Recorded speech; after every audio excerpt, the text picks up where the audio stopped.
maybe because we grew up in the 60s and 70s, or just because maybe we know we're living longer and we're not thinking of ourselves as if we're at the end of our lives, but there's this need to connect it as a whole group that I feel is very powerful right now. Yes, yes.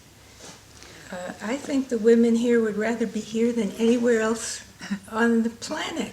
Yeah, and get something. It's not just learning some new techniques or something. They're feeding themselves. Right.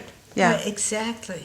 I'm surprised because we had a good handful of people here who were here last year who had returned, to hear how many of them, in fact, I've been kind of jealous because I thought I had kept in touch with some of them pretty well, but I'm like you, I never call anybody. And so if I've called a few of them once or twice, I think, wow, we're really bonded. And then I find out they visited each other and they talk every month, and that's gone on a whole lot from here. It's about each other, not about really, the presentation that's going to be made at that morning's workshop so much. Oh, that's And interesting. I think it's very interesting about our generation.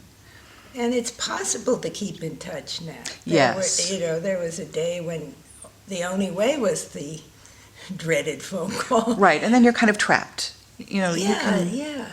Yeah, But I didn't think about that. I guess you can just drop in on somebody online, and say, I'm still here, how are you?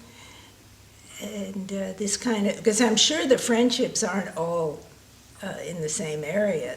No, they're all over the country. Yeah. Wonderful. That's the other thing I like about this gathering is that rather than looking around you in your neighborhood and deciding whether you have enough friends or not, largely because of the internet, you can search all over the country or the world for like-minded women and have these fabulous friendships that are such a meeting of the minds. And so I hope that keeps growing for all of us. Because you don't, especially now with people moving and all of that, why should you be limited to who's on your street? Right. Yeah. Right.